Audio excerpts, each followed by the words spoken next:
Hey, what's up, lightboltjoe here. Today we're going to discuss the 2017 sci-fi action-adventure thriller film, romance film, Valerian and the City of a Thousand Planets. It's a horrible name, absolutely horrendous title for a 2 hour and 20-minute long film, something like that. Um,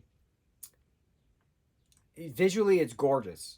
Absolutely visually stunning. The practical effects with the CGI, with the green screen, certain scenes are definitely green screened, but then with the animatronics and the creature design of certain aliens is just stunning. The hovering bus that's through some of the escapading pirating, um, gorgeous, gorgeous.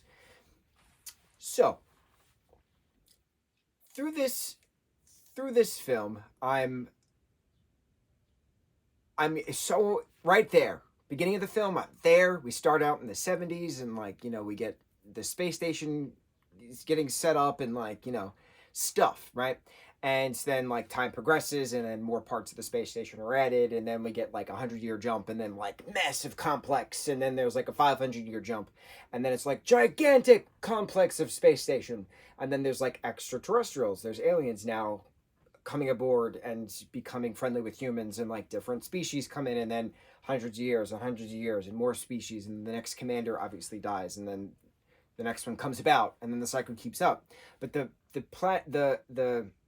space station has gotten too big to be sustained now by Earth's gravitational pull, so they have to move it away. So they move it away and create its own international intergalactic space city called Atlas, which is the city of a thousand planets. And it's this massive giant thing, right? Okay. There's this space force, if you will, that is tasked to do some stuff. They have to get this converter, which is this little creature. They have to get it from this VR. It's an interdimensional market, which is pretty awesome. And there was a lot of Ready Player One in there, and I was there, bro. I was there. I was all for it. And then stuff happens, and then what are these? Who are these blue creatures that we get in the beginning that are like these blue sea humanoid creatures, and why was their planet destroyed, and how are those individuals still alive if they had survived things, right? So it's cover up, and you need the animal to make the special pearls to create the hyperdrive thing, stuff, right? The sci-fi stuff was there. I was there. Okay. The cover up being, discussed of the mass genocide and all the records being erased and then coming to light. I was there. I was like, good. No, genocide is not a thing. Not a thing to be celebrating, nor is it a thing to be covering up. It should not be a thing to begin with. But it was nice seeing the bad guy getting the arrest at the end, kind of a thing. So my problems with this: the middle of the film was super slow. Oh my god, I was crying my eyes out. It was so boring.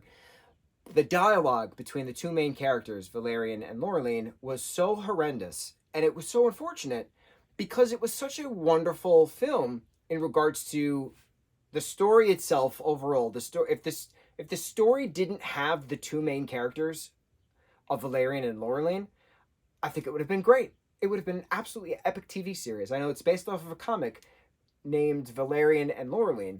So my questions now to the individual who I think wrote and directed this. So is the screenwriter based off the comics, and then he's also the director. Um, why? Why would you name a film Valerian and the City of a Thousand Planets when it's based off of a comic book series called Valerian and Laureline? The simplicity of the comic title is what holds its character, and you just destroy it by dating it Valerian and the City of a Thousand Planets. The fact remains is that Valerian is not even in a majority of the scenes when he's doing things here and there, when Laureline has her own scenes here and there. So I don't understand why he's pitched as the main character when she's also a main character. She is definitely not a secondary character in regards to the story that was presented to us, number one. Number two, if the city is called Alpha or Atlas or whatever it's called, right? Why is it not just called then Alpha, the City of a Thousand Planets, or Atlas, whatever it's called, right? Why was who decided on the title to then be Valerian and the City of 1,000 Worlds, 1,000 Planets. Stupid. I think this is why I didn't know this movie existed. This has been out for 7 years. Didn't know it existed. I didn't see marketing for it. Or if I did, I probably said, what a stupid title. I'm not watching that. And I think that's probably one of the reasons why most people didn't see it, because of how stupid the title is. And then you have the characters, the two main characters throughout, just being so dry and so boring. I cannot put blame to Dane and Carrick, who did a wonderful job with the characters they were given, but, and I said this with the 2014 reboot of Teenage Mutant Ninja Turtles, when Megan Fox is screaming out the characters' names randomly, Leonardo, Raphael, like, why is the camera panning to the female actress screaming the main character's name? There's no point of this. And Cara Devangeline's character of Laureline does that 1,000 times in this film. This is over 2 hours long. This is about 2.5 hours long, this film. She screams, Valerian! Valerian! Bro, I wanted to rip my eyes out. Granted, I should have ripped my ears out because of the constant screaming of his name, Valerian. And I'm like, oh my God. What is the point of this? The fact that she is also an extremely strong, independent female character, right? Kicking butt. They put her in a damsel in distress situation, and she's screaming, Valerian, help me! And I'm like, oh my God, where is this regression coming from? I don't understand. I don't understand why the writer was allowed to do this. And my concern is now, I have no interest in reading these comics. This is an incredible world that was presented to us, but I have no interest in this franchise now because of this film. Is the film comparative to the comics? Like, is the Laureline character that annoying and then falls for Valerian?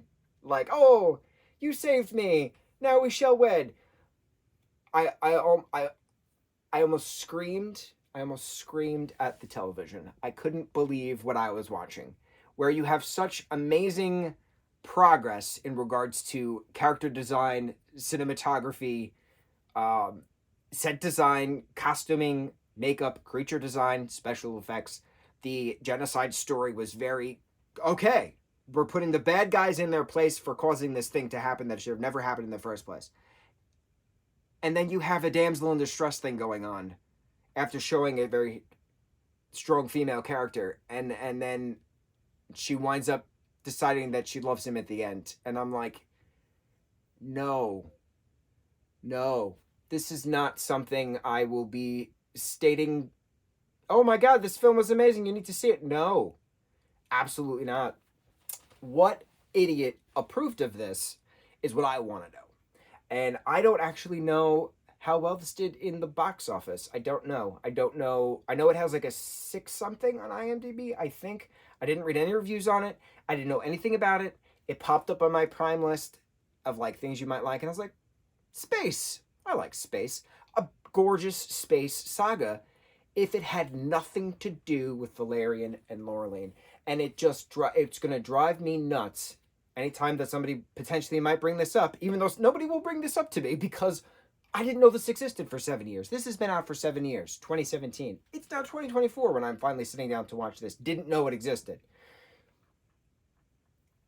My concern is the decisions being approved for the title of the film, which is atrocious, for the way that they handled the character of Laureline, who deserved so much more than she was given, and why were the main characters so boring in an incredibly amazing saga?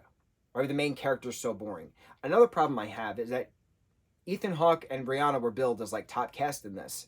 Rihanna's in a scene, 2 scenes, excuse me. Ethan Hawke is in a scene, and I'm like, this film's 2.5 hours.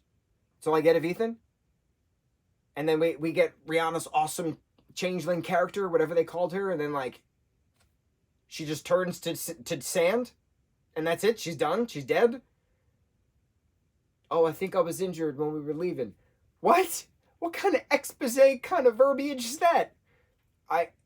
The individuals portraying these characters deserve the world, and they got nothing. And it's unfortunate. It happened. We watched it. Incredible beginning. Stupid middle. Half good ending. Half good resolution of the bad guy getting punished. Great. And the survivors of the genocide, got to, repopulate because they have their converter and their pearls now. Awesome. But the whole romance, oh, I love you. I almost threw up. No. We're better than this. As a society, we are better than this. No. 2017, Valerian and the City of a Thousand Planets should have been named Valerian and Laureline. As per the comics it's based on to the next review. Mahalo.